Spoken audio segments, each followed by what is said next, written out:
Europe. Germany. Frankfurt. May 3rd, 1937. The LZ-129 Hindenburg, the largest flying machine ever built, emerges from its hangar. Its destination, Lakehurst, New Jersey. This is no ordinary crossing. It's the launch of the world's first scheduled flight service across the Atlantic. Since rolling out of the hangar in March 1936, the airship has made a series of 62 successful trial and publicity flights.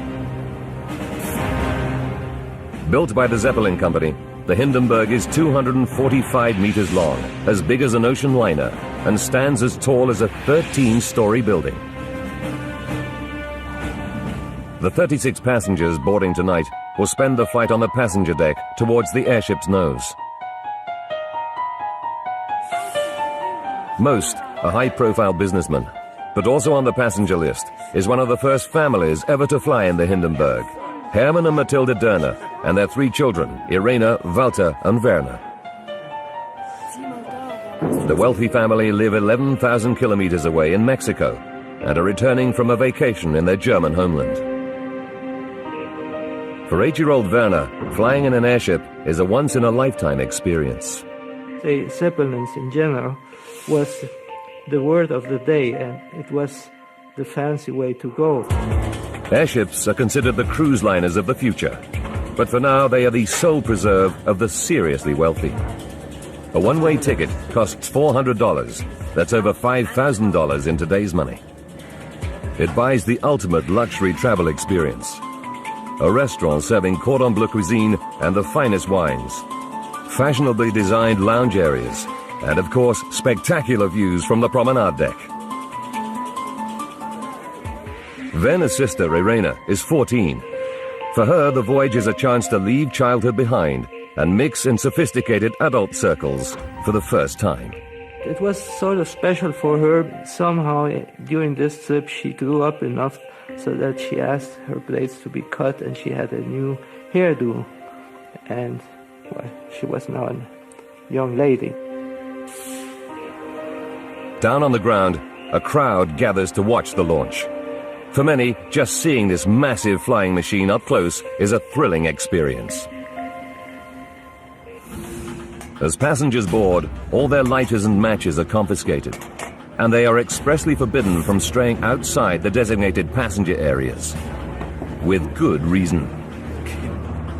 The airship's outer skin is made of strong cotton and linen, waterproofed and tightened with a chemical paint called dope. Inside the skin are 16 gas bags, over 30 meters tall, holding nearly 200,000 cubic meters of hydrogen, a highly flammable, lighter-than-air gas that gives the airship its lift. Forward of the passenger deck, slung beneath the airship, is its nerve center, the control car. In command is Max Pruss. He's one of the company's most experienced captains with over 20 years flying experience. And he's captained the Hindenburg on 22 flights. 8:15 p.m. Right on schedule, Captain Pruss orders the ground crew to release the landing ropes. The flight crew dumps 590 kilograms of water ballast, and the airship begins to rise. When it reaches 60 meters, the crew starts up the 4 1,100 horsepower diesel-fueled propeller engines.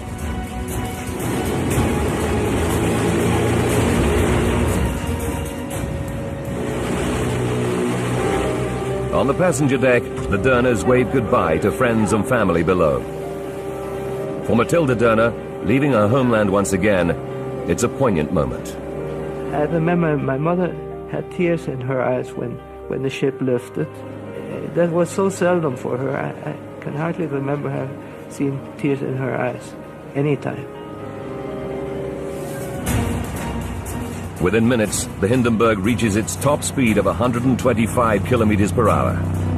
The 6,500-kilometer voyage should take just 2.5 days, just over half the time taken by a ship. Its flight path will take it over Holland, down the English Channel, and across the Atlantic to America's east coast. The Zeppelin company is sending its head of operations, Ernst Lehmann, to oversee this critical flight. Lehmann is an enthusiastic supporter of Germany's ruling Nazi party. He's on board to ensure the Hindenburg stays on schedule. Any delays would be deeply embarrassing. But as Lehmann knows, the Hindenburg has an Achilles heel: bad weather. Strong winds can blow the airship off course. They also make its complex landing maneuvers more difficult. A bad storm could even put the airship in danger. In 1930, the pride of the British Empire, the R-101 airship, was en route to India. It hit a storm over France and went down nose first.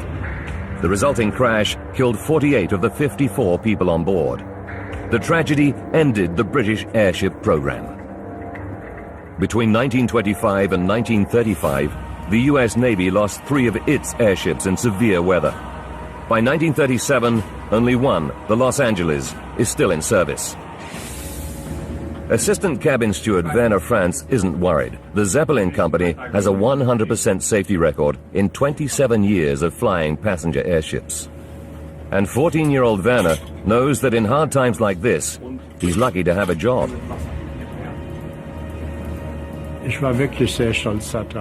I was very proud to be part of the crew and to go on all those journeys, to see all those countries. My father was out of work at the time and we had very little money. To be part of this, it was incredible. But there's a new threat facing passengers and crew on the Hindenburg today. Under Germany's dictator, Adolf Hitler, the Nazis are rearming for war. They are also brutally suppressing all opposition at home. The Hindenburg's construction was part funded by Hitler, and it's become a powerful Nazi propaganda tool. But the airship's iconic status also makes it a target for opponents of the Nazi regime. In 1933, the Reichstag, the Nazi-controlled German parliament, was burned to the ground. The authorities blamed saboteurs. And now, just days ago, German authorities warned Ernst Lehmann that they'd received a specific threat to this crucial flight. Could saboteurs, posing as innocent passengers or even crew members, be on board with a deadly mission to destroy the Hindenburg? Wednesday, May 5th, Day 3. Ernst Lehmann, Zeppelin head of operations, and Captain Pruss are worried. The Hindenburg should be making 125 kilometers per hour, but strong headwinds mean the schedule is slipping. At this rate, they'll be 12 hours late. Joseph Spar, a German living in Long Island, New York, is just a day away from a reunion with his family. He's been touring Germany with his music hall act of acrobatics and slapstick comedy. His next performance will be at Radio City Music Hall in New York. He's taking a dog home as a surprise for his children. It's spending the flight in the freight area on a lower deck. Spar needs to feed the dog regularly, but it's in a restricted area, so he's been warned that he has to be escorted by a crew member. Ernst Lehmann, Captain Pruss, and a Zeppelin company observer are the only 3 on board aware of the sabotage threat to the Hindenburg. It's not the first time the airship has been threatened, so they treat it as a false alarm. And reassuringly, there are plainclothes intelligence officers on board, on the lookout for anyone acting suspiciously. But Captain Pruss has another problem. They're still battling against strong headwinds, so they're still 12 hours behind schedule. Arriving late is bad enough, but the return flight to Frankfurt the following night is an important one, and it's fully booked. The airship will be packed with high society passengers flying to attend the coronation of King George VI in London. It's the event of the year. If the Hindenburg doesn't get the guests to Europe in time, Lehmann faces a PR disaster. The passengers finish their after-dinner drinks and retire to their cabins. It's their last night on the Hindenburg. In a few hours, they'll be in New Jersey. Werner Franz grabs a few hours' sleep. Tomorrow he's going to be busy preparing the airship for its return trip. Thursday, May 6th, 6 a.m. The Hindenburg should be landing at Lakehurst Naval Base. but it's still 1,130 kilometers away. The estimated arrival time is 6 p.m., 12 hours behind schedule. Lehman and Pruss should have 16 hours to land the airship, disembark the passengers and freight, and complete refueling and reprovisioning before heading back to Europe at 10 p.m. Today, they'll only have 4 hours. It's going to be tight. 2 p.m. Mrs. Derner packs the family's bags. On the passenger deck, Joseph Sparr can't wait to see his wife and children. He knows how thrilled they'll be when they see the dog he's bought for them. The Hindenburg approaches New York, just 80 kilometers northeast of their destination. Captain Pruss treats the passengers to a bird's-eye view of the Manhattan skyline.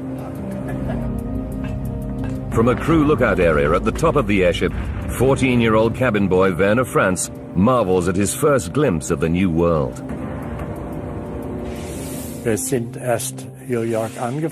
We approached New York.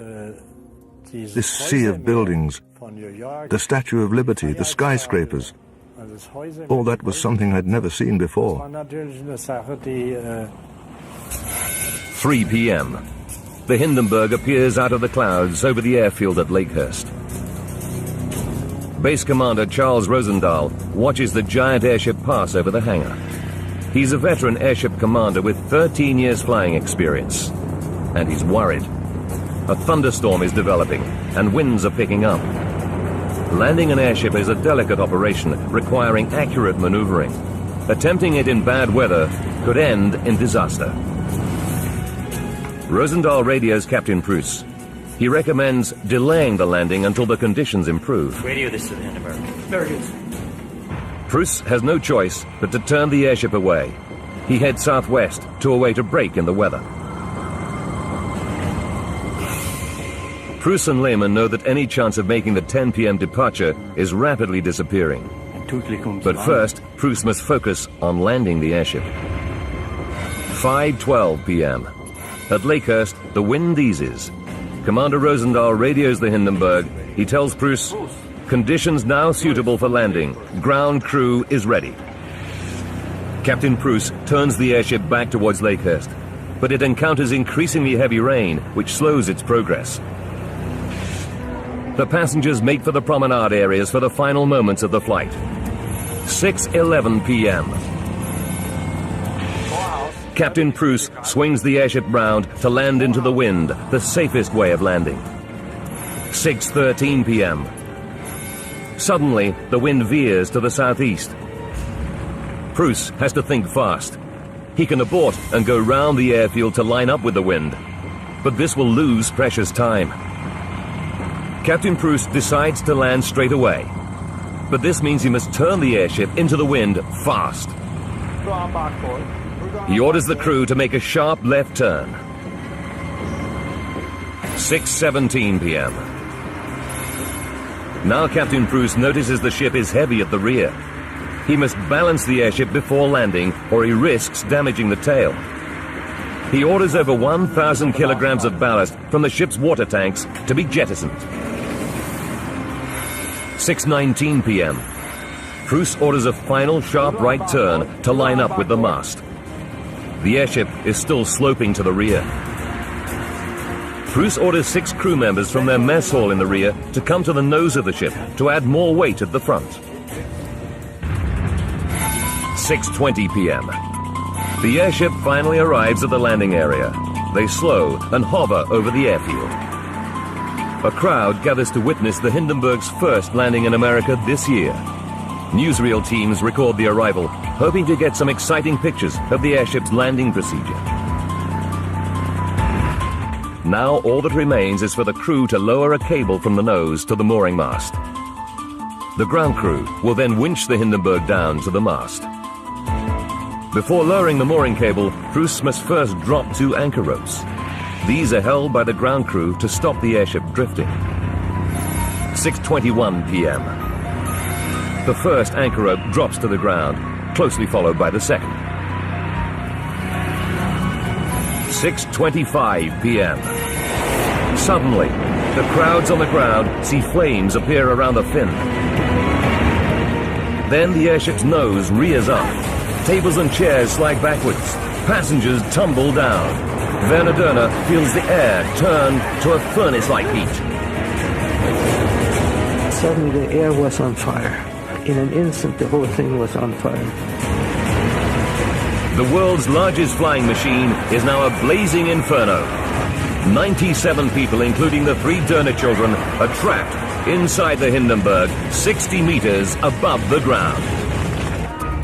36 passengers are just moments from disembarking from the Hindenburg when disaster strikes. In the control car, the crew feel a massive jolt. An officer shouts, "The ship's on fire." The nose rears up over 100 meters above the ground. The fire roars through the airship.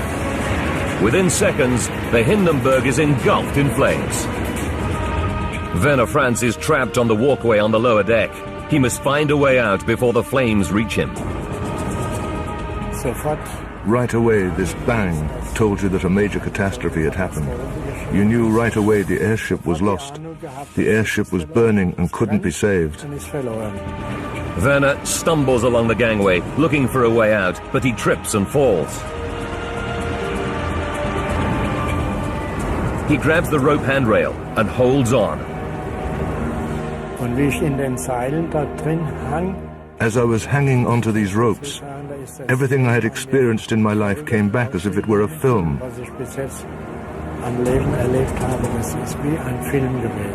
Werner sits on the gangway and kicks through the canvas. He jumps out of the blazing airship and onto the ground 5 meters below. Gripped with fear, he runs away into the arms of a fellow crew member. I lost control and started screaming, and he put me right again, saying, "What's the matter? You're all right, aren't you? Control yourself. Go and see if you can help someone." But Werner is too terrified to return into the flaming wreckage. These half-burned creatures came running past me. Nothing could persuade me to go back into the airship.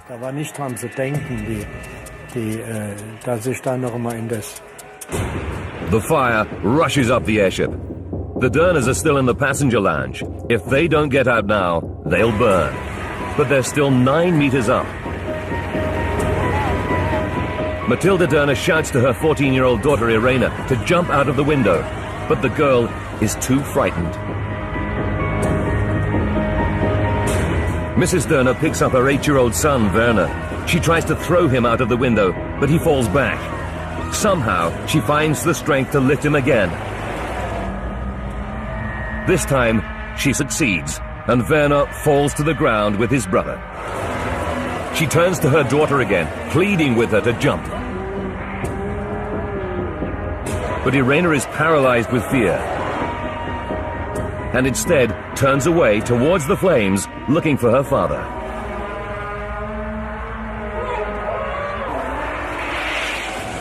In desperation, Mrs. Dörner jumps out after her sons. Acrobat Joseph Spar also jumps from the passenger lounge. He rolls onto the grass, picks himself up, and limps away. But he's unable to rescue his dog, which perishes in the fire. 34 seconds after the first flame appears, the Hindenburg is consumed by the inferno. The wreckage crashes to the ground. It's totally destroyed. Ambulances rush survivors to hospital. Werner Dörner and his mother are severely injured. His brother Walter suffers minor burns. But his father dies inside the airship. A crewman rescues Werner's sister Irena from the burning wreckage, but she's close to death. My sister's condition was so bad that they had taken her to a different place inside the hospital, probably in intensive care.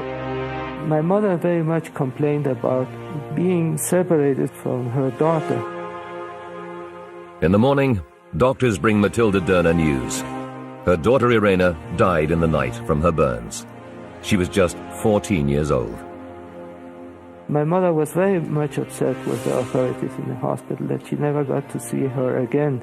But that was probably the best thing, because she must have been in very bad shape. Captain Preuss survives but is badly burned. Ernst Lehmann is fatally injured. Of the 97 people on board, 29 are dead. 1 ground crewman perishes. Another 6 people die in hospital. But what caused this tragedy? The Germans have a 100% safety record operating passenger airships, and the Hindenburg was a state-of-the-art aircraft, the pride of the Third Reich. The United States and Germany open a joint inquiry. They interview the surviving crew members and passengers. They take testimonies from over 90 eyewitnesses. But in 1937, there is very little cockpit technology to conduct a conclusive crash investigation. And in the 68 years since the disaster, many different theories, some highly controversial, have emerged. Debate still rages today over what really downed the celebrated airship. Now, seconds from disaster re-examines the investigation into the loss of the Hindenburg. Using modern-day forensics and scientific experiments, we will finally solve the mystery. What was it that started the fire aboard the Hindenburg? Could it have been an act of sabotage? And what really fueled the blaze so that it consumed the whole ship in 34 seconds? Advanced computer simulation will take us where no camera can go, into the heart of the disaster zone. Greg Feith is one of the United States' most experienced crash detectives. He has 20 years of service with the National Transportation Safety Board. For 8 of those, he was the investigator in charge of the team that attends every major crash site in America, known as the GO team. He's worked on some of the world's most complex and baffling air crashes. And so far, he's solved every one of them. But there's one disaster he's always wanted to explore. The Hindenburg mystery has intrigued me just because you had this magnificent flying machine that fell into a major disaster, a very cataclysmic disaster, and nobody really had an idea of what caused it. But Feith brings a modern crash investigator's expertise and forensic skills to the disaster. He must keep an open mind as he investigates every possible reason for the crash. In any major explosion in a modern aircraft, all eyes immediately turn to terrorism. Anytime you have an in-flight fire, you have to think the worst. You have to try and determine what led to that in-flight fire. You go to the extreme, and the extreme is sabotage. Feith learns that the Hindenburg received many sabotage threats in its 1 year of operations. But who would want to destroy it? Rick Zitarosa is vice president of the Lakehurst Historical Society and a specialist in the Hindenburg era. As the Nazi regime became increasingly unpopular throughout the world, it was also going to face a new set of security concerns. And there were heightened fears that perhaps an act of sabotage could be carried out against the airship. Greg Feith examines the original report for evidence of sabotage warnings. He finds that Ernst Lehmann received intelligence from the German authorities warning of a specific threat. But who had a motive? Hitler and his Nazi party had many enemies in Germany. They carried out a brutal policy of repression against Jewish people, socialists, communists, and outspoken writers. Any one of these people might have been happy to see the Hindenburg destroyed. Feith checks the official reports and finds the one passenger who could have had the opportunity to destroy the Hindenburg: Joseph Spar. After the crash, Spar comes under intense scrutiny. He lives in America with his wife and family, but he is German. And for the last few months, he's been traveling all over Europe. This is just the sort of background that rings alarm bells with German intelligence. According to the FBI report, Joseph Spar did act suspiciously. In fact, Spar accessed high-security areas where no passengers were allowed, apparently, to visit his dog. The fact that Spar is an acrobat with great agility means he could easily climb in and around the Hindenburg's narrow passageways. Could Spar have used his dog as a cover to plant a bomb? Was this music hall clown really a ruthless terrorist, responsible for the destruction of the Hindenburg and the deaths of 36 people? Air crash investigator Greg Feith is trying to get to the bottom of one of aviation's great mysteries. Why did the Hindenburg airship burst into flames and crash at Lakehurst Naval Base in 1937? Many of the crew and officers of the Hindenburg were convinced the cause was sabotage. Feith wants to see if the theory stands up. He finds an intriguing statement in the report about one of the passengers. Acrobat Joseph Spar did disappear into unauthorized areas where the fuel tanks were kept on several occasions on his own. He told the crew he was going to check on his dog. Could he actually have been looking for somewhere to plant a bomb?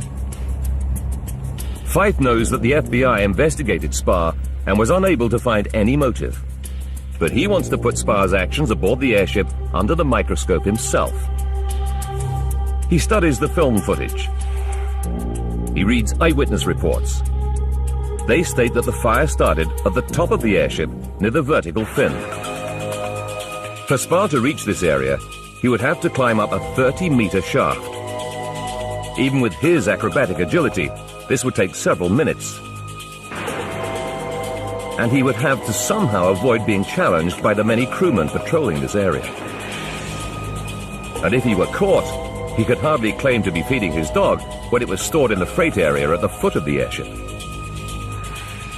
Why would he have taken so many risks when he had ample opportunity to plant a bomb here, which would have had just as deadly an effect?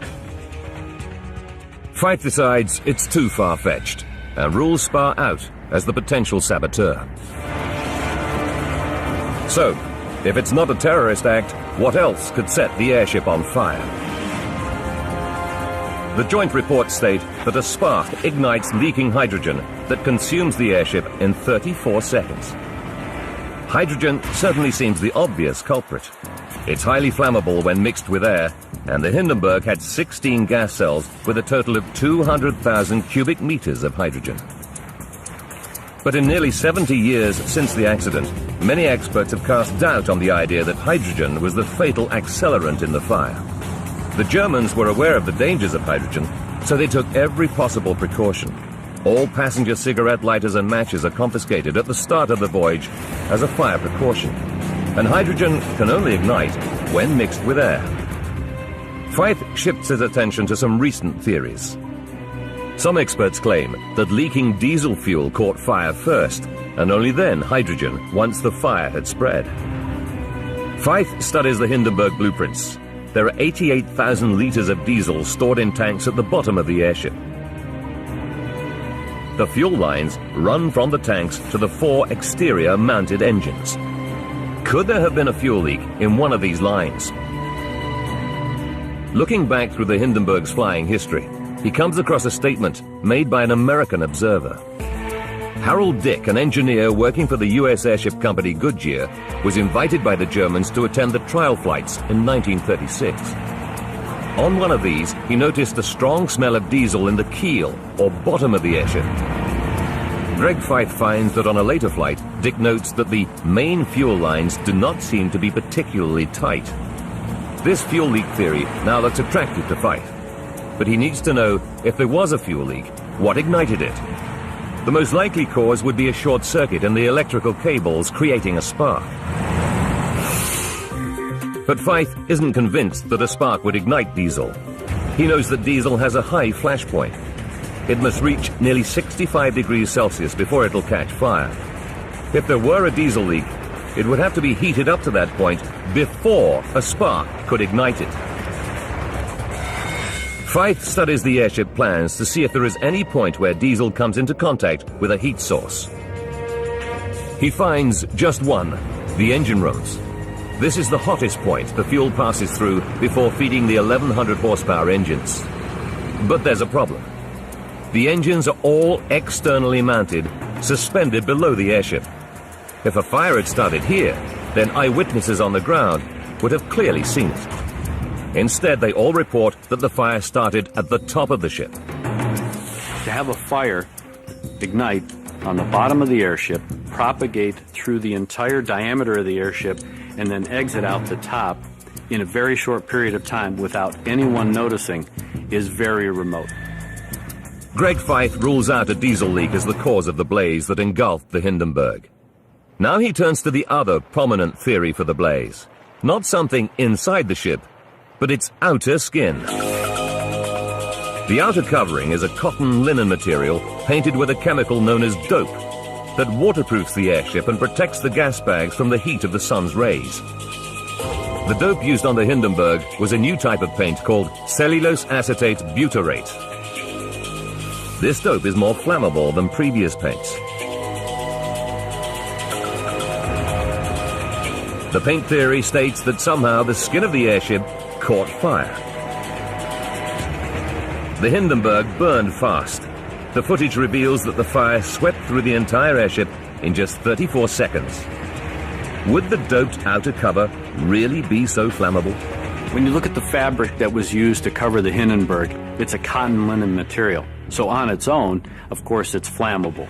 But it was impregnated with this doping material. And while it too has some flammable capability or characteristics to it, can it burn that fast is the big question. Feith decides to conduct an experiment to test the paint theory. He prepares a sample of the outer cover. It's made from exactly the same type of linen cotton material. The cloth is doped with a mixture of iron oxide powder and aluminium powder, just like the skin of the Hindenburg.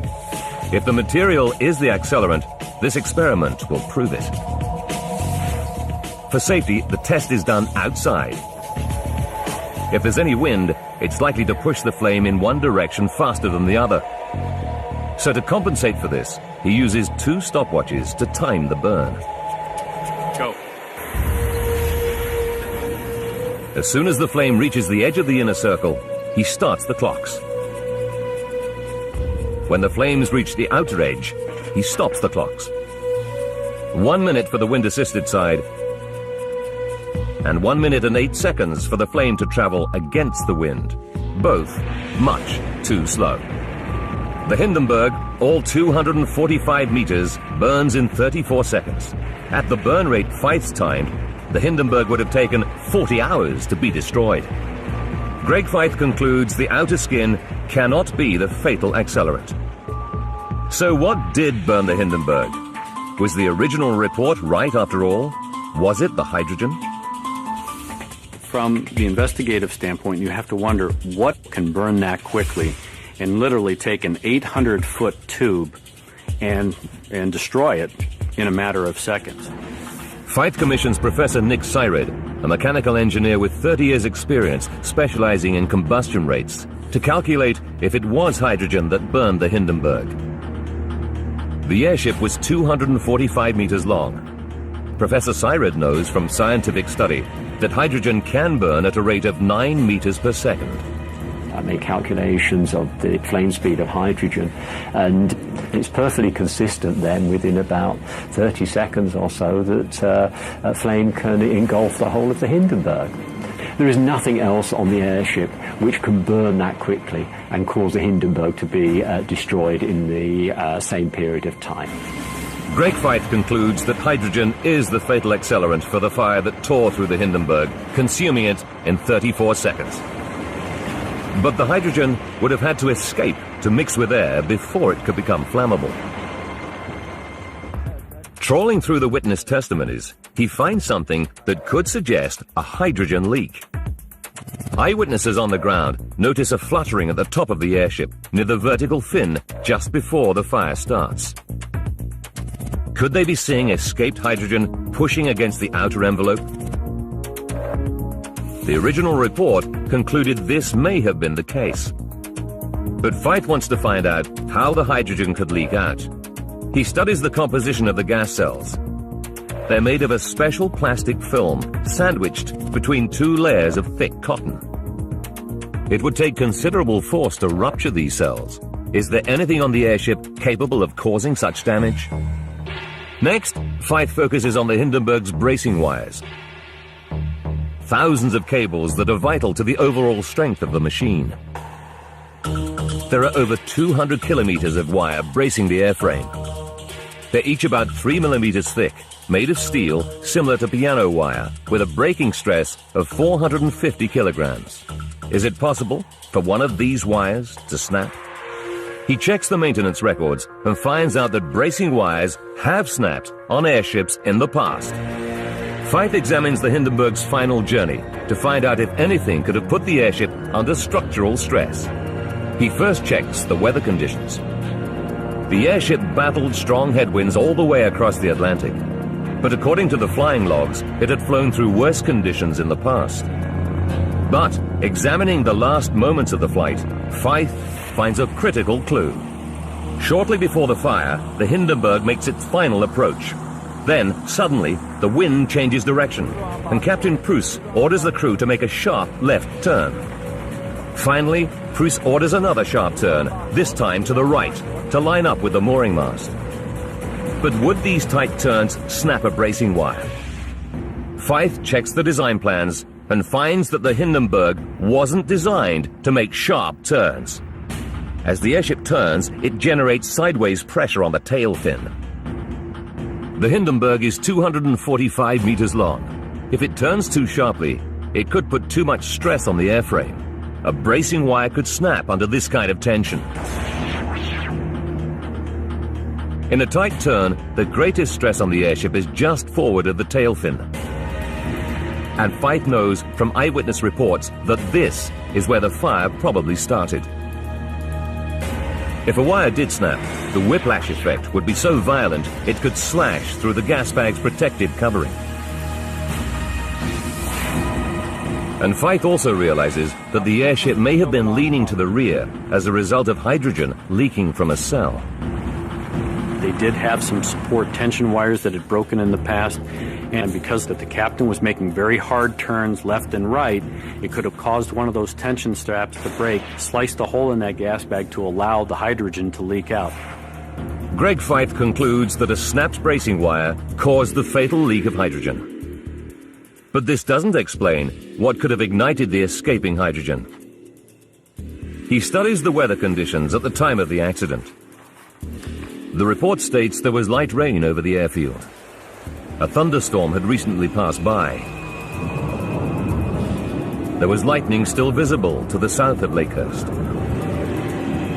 Although no one saw lightning strike the airship, these conditions create a highly charged electrical atmosphere. Could this have somehow caused the critical spark? It was well understood at the time that as an airship passes through the air, it gathers tens of thousands of volts of static electricity, just like a party balloon being rubbed on a sweater. The effect is increased in thundery conditions. While it remains aloft, the ship is in no danger, since the entire machine, the aluminium skeleton and the outer skin are all at the same level of charge. But all that changes when one part of the ship touches the ground. And Fyfe can see from the film footage exactly how that happened. In the final stages of landing, the crew drop the first mooring ropes. The rain makes the ropes wet, and once they're wet, the charge from the airship's metal frame now rapidly flows through the ropes to the ground. Instantly, the airframe voltage falls to zero. But the airship's outer cover is made of a linen-cotton mixture that does not conduct electricity so easily, and it remains at high voltage, the perfect conditions for generating a spark between the skin and the frame. Greg Fyfe now knows how the spark that ignited the hydrogen was generated. He can now unravel what happened aboard the Hindenburg in those final, fateful seconds from disaster. 14 minutes before the fire, the Hindenburg begins its final approach. Static electricity builds up on the ship, spread evenly throughout the structure. 11 minutes to go. Without warning, the wind changes direction. Instead of going around the airfield in a wide sweep, Captain Pruss, anxious to land the airship as soon as possible, makes a sharp left turn. Stressed by this sudden maneuver, somewhere near gas cell 4, a bracing wire snaps. The gas cell ruptures and hydrogen begins to leak out. 8 minutes before the catastrophe, Captain Pruss notices that the ship is tail heavy. He orders the crew to dump water to balance the ship. Then Pruss orders another sharp turn, this time to the right, to line up with the mooring mast. The ship is still tail heavy. Captain Pruss orders 6 crew members to walk to the nose to try to counterbalance the sloping tail. But Bruce is too concerned with landing to realize that the airship may be leaning as a result of hydrogen leaking. 4 minutes left. The Hindenburg comes to a stop, and the crew drop the mooring ropes. Eyewitnesses on the ground notice a fluttering effect near the tail fin. They don't know it, but what they're seeing is leaking hydrogen pouring out of the doomed machine. By 6:25 p.m., due to falling rain, the ropes are now wet. The electrical charge flows from the metal parts of the airship to the ground. The aircraft's skin, less conductive than the metal, is still highly charged from a combination of the journey and the atmospheric conditions. It's now at a dangerously high voltage. Seeking the quickest way to the ground, a spark jumped from the outer skin to the metal, igniting the leaking hydrogen. The fire roars through the airship as 200,000 cubic meters of hydrogen in the 16 cells catch fire. 34 seconds later, the mighty Hindenburg is destroyed. 36 people are killed. But Greg Feith still has one piece of the puzzle to solve. How could the Hindenburg fire have been bright orange when hydrogen burns with an invisible flame? Greg Feith has concluded that the Hindenburg was destroyed after a spark caused by the thunderstorm conditions in the atmosphere ignited leaking hydrogen. But he still has one question. He knows that hydrogen burns with an invisible flame. And yet eyewitnesses stated that the Hindenburg burned with a bright orange glow. How could hydrogen burn this way? On the airship. Feith sets up another experiment. He sets light to a stream of hydrogen. There's no visible flame. But as soon as he places some cloth in the hydrogen flame, the fire is visible. Hydrogen burns clear. That's not what the folks saw when they were observing the actual fire. The fire that they saw was the material, that covering material that finally ignited and burned. Going through the papers, Greg Feith realizes the tragedy could have been averted. He finds that the Zeppelin company had strict regulations governing landing procedures. In fact, in their training, crews were warned against landing in thunderstorm conditions. He learns that Dr. Eckener, the chairman of the company, blamed Captain Pruss and Ernst Lehmann for the accident.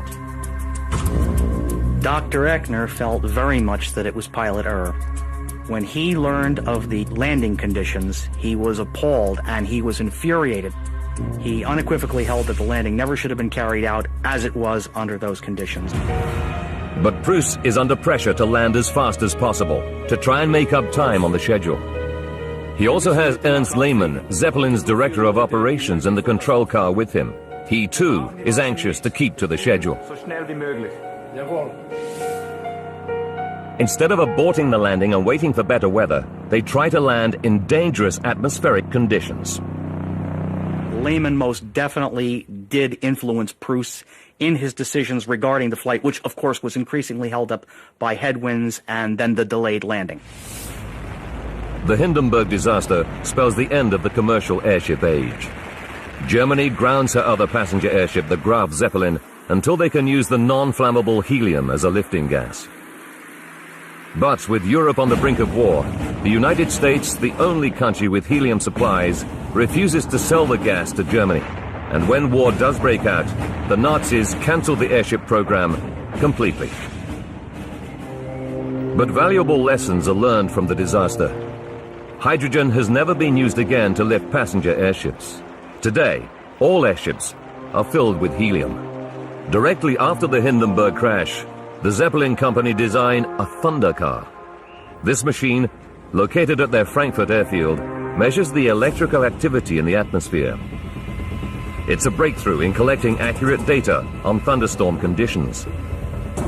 And today, understanding of weather is at the forefront of all aviation safety. Nearly 70 years later, there are just 2 known remaining survivors from the tragedy. Cabin boy Werner Franz is now 83 years old. After the crash, he trained as an engineer, but the memories of that day stayed with him. It took quite some time to calm down again. Those impressions stayed with me for a long time. I did suffer from it for a long time, to have been confronted with this. Werner Dörner returned to Mexico with his family. Now aged 75, he lives in the United States. Although he lost his father and sister, he believes the crash had a positive effect on him. I wonder what my life would have been without it. I was a spoiled brat. It made me probably a better person than what I would have been without it. The Hindenburg is still the largest flying machine ever built. Today's air travelers may fly across the Atlantic in a few hours, but the luxury and style the Hindenburg passengers experienced will probably never be surpassed. Luxury travel experience. A restaurant serving cordon bleu cuisine and the finest wines. Fashionably designed lounge areas. And of course, spectacular views from the promenade deck. Werner's sister, Irena, is 14. For her, the voyage is a chance to leave childhood behind and mix in sophisticated adult circles for the first time. It was sort of special for her. Somehow, during this trip, she grew up enough so that she asked her blades to be cut, and she had a new hairdo. And well, she was now a young lady. Down on the ground, a crowd gathers to watch the launch. For many, just seeing this massive flying machine up close is a thrilling experience. As passengers board, all their lighters and matches are confiscated. Europe, Germany, Frankfurt, May 3rd, 1937. The LZ-129 Hindenburg, the largest flying machine ever built, emerges from its hangar. Its destination, Lakehurst, New Jersey. This is no ordinary crossing. It's the launch of the world's first scheduled flight service across the Atlantic. Since rolling out of the hangar in March 1936, the airship has made a series of 62 successful trial and publicity flights. Built by the Zeppelin Company, the Hindenburg is 245 meters long, as big as an ocean liner, and stands as tall as a 13-story building. The 36 passengers boarding tonight will spend the flight on the passenger deck to be gated, and they are expressly forbidden from straying outside the designated passenger areas. With good reason. The airship's outer skin is made of strong cotton and linen, waterproofed and tightened with a chemical paint called dope. Inside the skin are 16 gas bags, over 30 meters tall, holding nearly 200,000 cubic meters of hydrogen, a highly flammable, lighter-than-air gas that gives the airship its lift. Forward of the passenger deck, slung beneath the airship, is its nerve center, the control car. In command is Max Pruss. He's one of the company's most experienced captains, with over 20 years flying experience. And he's captained the Hindenburg on 22 flights. 8:15 p.m. Right on schedule, Captain Pruss orders the ground crew to release the landing ropes. The flight crew dumps 590 kilograms of water ballast, and the airship begins to rise. When it reaches 60 meters, the crew starts up the four 1,100 horsepower diesel-fueled propeller engines.